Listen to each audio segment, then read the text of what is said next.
All right. Hi, everyone who's watching. If you're watching live right now, feel free to drop a comment below as to where you're tuning in from and your name. That way we can start to connect more. Now, if you go through my IG story today, it has been kind of very, very emotional. If you guys are tuning in, feel free to say your name and where you're tuning in from. I would love to honestly use this platform and connect and grow a relationship with you guys a lot more than I have in the past. Awesome. Thank you so much for interacting. Tiffany. Now, if you guys go to my IG story, it's been very real. I've been going through a lot of personal development. I'm a very spiritual person, and I have strong beliefs in, things that are right and things that are wrong. Now, I used to be extremely introverted growing up. I feel like before I was 6, I was very outgoing, very carefree, very I don't really remember that girl that much. But I'm doing the 13-Day Goddess intuitive course by Regan, Hillyer. And I've had this course for about, I would say almost a year, a little bit under a year. And it's not until recently that I said, you know what, I just went to 2 seminars.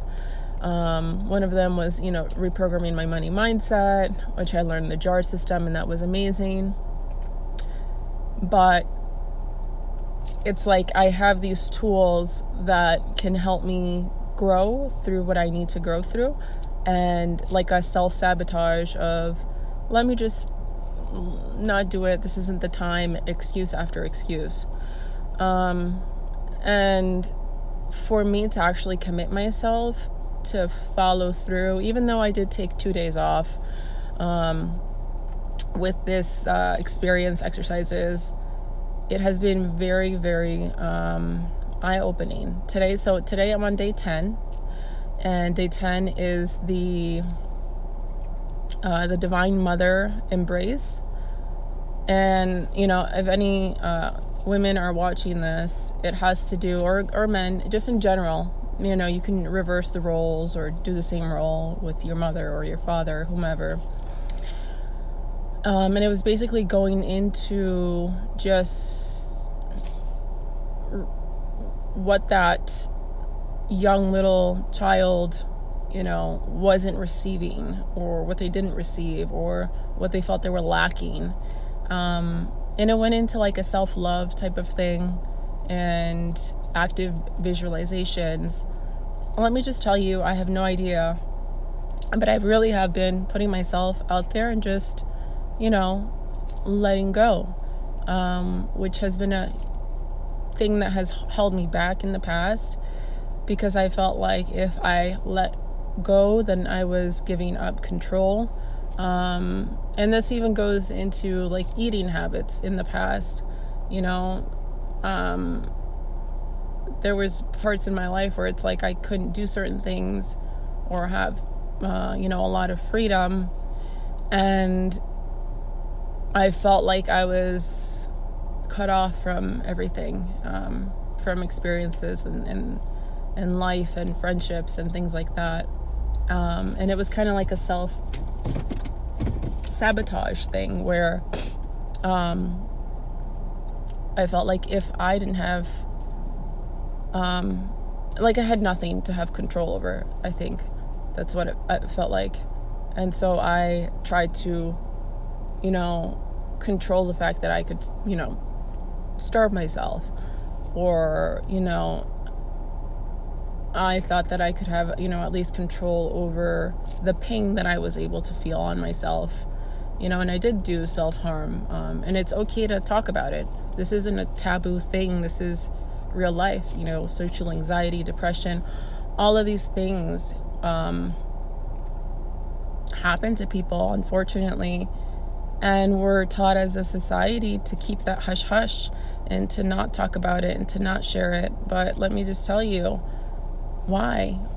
If me sharing it can encourage someone else to share and open up when we express ourselves and release those emotions, we're moving all of those emotions from our energy field, from our insides, and we're releasing that. We're giving that back to the universe. We're taking that pain out, and we're sharing it with others, and we're giving others the permission to do the same. A lot of people like to follow what the new trends are and things like that, but it's not about what's trending. It's about really growing yourself, and to stop holding yourself back. Long story short, it's been an emotional day. I am composed now, but I wasn't before. And it does get emotional, especially when it comes to me playing a mother role as well with my son.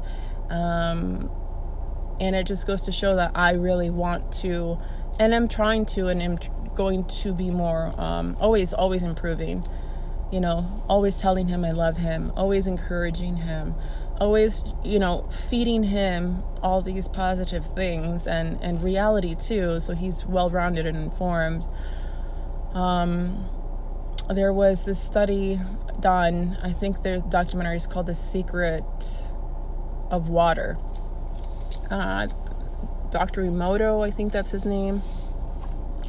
And it goes to show that we're all energy, and basically he had two glasses of water. One he said positive affirmations to, like love. The other one, and keep in mind we're like 90-something% water. The other one he said negative affirmations towards. So I wouldn't really call it affirmations, right? And then the interesting thing is he also projected positive thoughts. So he didn't verbally say anything. He just projected positive things and then negative things, right? And when the water was crystallized, you could see the difference in the crystallization of the water. You could see that the frequency of positive thoughts, and that's why I do believe energy healing is powerful, and I believe that meditation is powerful, and I believe that meditation in groups, which is something I want to be able to do, and maybe find a place near me where people are doing kundalini or something like that, because I do believe that we are super, super, super powerful, and we can uplift one another. And again, the same thing with negativity. You see a lot of negative things on the news. We have the 5G that's coming, and that doesn't put out positive frequencies. And I do believe in, the 440 hertz versus the 432 hertz. I personally don't like to listen to the radio because I do feel energetically like there's a stress put on me with that frequency. So I'll listen to it here and there, but not really that much. I have my own music I play. And then he also did an experiment with rice, where he had rice in 3 jars. One jar, again, he put a positive, like love on it, or said positive things to it every day. Another jar, he put a negative word on it, a label, and then put negative thoughts to it. And then the middle jar, he just completely ignored. So this goes to people in general, and this goes to children too, and our loved ones. The rice that was with positive intents in the word and labeling actually fermented after a couple weeks, I think, and it started to give off a really good smell. I don't know, I've never tried it. I kind of want to try this experiment, to be honest. The negative jar started to kind of rot, and then the worst of them all was not the positive or the negative. The worst jar was actually the one that was completely just isolated. The worst one, the one that looked the most horrible, was the jar that was just completely ignored. And that just goes to show that, for us to learn to be more vocal about certain things. I used to be a person that when I got upset, I would not freak out. I would just kind of hold it in and push it to the side and just ignore completely. Bye. Just I'm not talking to you. And that's how I used to deal with it. Now I am becoming more expressive. And if something happens and I like it, I'll say it, in the moment. Or if something happens or somebody says something that kind of didn't fit me the right way, I'm starting to become more vocal about it in the present moment, because there's no need for us to have that we've all kind of had that feeling in our throat and in our heart when we hold ourselves back from saying something that we're really feeling or something that's really bothering us, because we don't want to hurt someone's feelings or because we just don't want to blow up right now. And all of that gets stuck in our energy field. It gets stuck in our body, and stress and all of that can cause disease. That's why I kind of a couple years ago started using CBD with my social anxiety and depression, and just being out and about with people. It was a big deal. And then I got into meditation, but that helped me transition to not let the outside influence affect me internally on a neurological level as much as it would without it. And then once I started incorporating meditation and CBD, that was even better. Now I don't really use CBD too much. I will use it sometimes, a lot. But it's not like I must have it every single day type of thing. These are all transitional tools that we have and that we can utilize throughout, a short period of time, a longer period of time, whatever. Anyways, I kind of went on with my rant. This is kind of me. I'm starting to do more lives now, because part of the Goddess Intuitive is being more vocal, expressing myself, speaking my truth, putting myself out there. I do have a calling, and I don't know why it's very, I would say in a way, ironic to be. I know that I am going to be not a motivational or an inspirational speaker, but a speaker of some sort. And it's not, and the thing is too, it's not about me. It's about who I can help, who my words can touch, who the exercises that I put together can help. And I'm actually in the process right now of creating an online course, a little mini seminar type thing, or course, whatever you want to call it, on affirmations. If you're seeing this live, put a 1 if this is something that is kind of interesting to you and that you would like me to reach out to you once it launches. If you're watching the replay, put #replay and then a 1. And basically what the affirmations course is going to be on is techniques that I've acquired over the past couple years. So this isn't something that you just, I just read a book and now I just want to do an affirmations course, now I'm an expert, I'm a guru. No.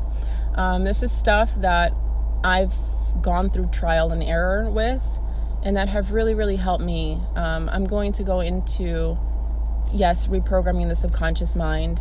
I'm going to go into doing mirror work. So mirror work is when you look at yourself and you say affirmations. Now, there is a little bit of a trick behind how you look at yourself. I'm going to go into a little bit of power poses. I'm going to go into now affirmation strategies. I did get that from a book. However, I am going to put my own spin on it. And it's so important because a lot of things, even when I went to this seminar before, saying like I'm a millionaire, or life is so fun and easy. It's those affirmations are, yes, it's a start. They are in a way positive, and it's better than nothing. However, when you do affirmation strategies, there's a lot that goes behind it. You're actually setting in a date. You're setting in something that you want to accomplish. You're having something to back that up. So when you say that, repetitively on a consistent basis, daily, weekly, monthly, you are programming yourself to take action onto achieving those particular goals in your finances, in your health, in your love, self-love, in your spirituality, in your personal development. There's also something that I'm going to, I don't want to give out all the secrets, but I'm here to help. So, that's what it's about. I'll be talking about doing exercises that actually have really helped me a lot.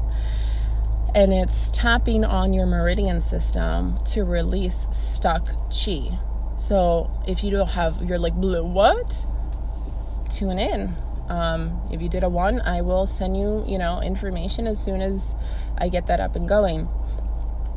And it's true. So I'll be working on our energy field. I'm going to be wacky and crazy and wild. And that was what was holding me back, because I used to care so much what people thought, But, people like crazy people that are just in the moment and spontaneous and living life. There's no need to have this shyness or to feel like you're being judged, because that just brings it into your reality more. And the more that I'm learning to be playful, the more that I'm learning to be loving and nurturing, the more that I'm learning to just dance and follow what my body feels, and go with it and just express myself, the more that I know me doing that will allow and will show others to do the same, and that it can be fun and that it can be transformative, and it will be, because it has been for me. On that note, this is day 10, and this is also a little preview of, what I'm here to do. Help people, put myself out there, speak more. I'm actually signed up for, I think it's called Toastmaster. One of my friends sent it to me and was on my ass a little bit this morning last night, about, why I haven't looked into it, or, how many Toastmaster events or meetings I should attend. And it, I had a goal to do my first speech within the next 60 days, 2 months. And then he was like, well, said it, but, it was just kind of pushed it a little bit in a good way, where it was like, okay. And I looked at myself like, why am I saying 2 months from now? Why am I not saying next week or tomorrow? Why am I holding myself back from taking the action I need to accomplish the goals I need to accomplish? And it's that self-sabotage thing. And I got to say bye-bye and start taking immediate action now. On that note, my son is here, and much love to everybody who was on the live. I appreciate you all. If, again, you did the replay, let me know. And I'll keep you guys posted. Bye.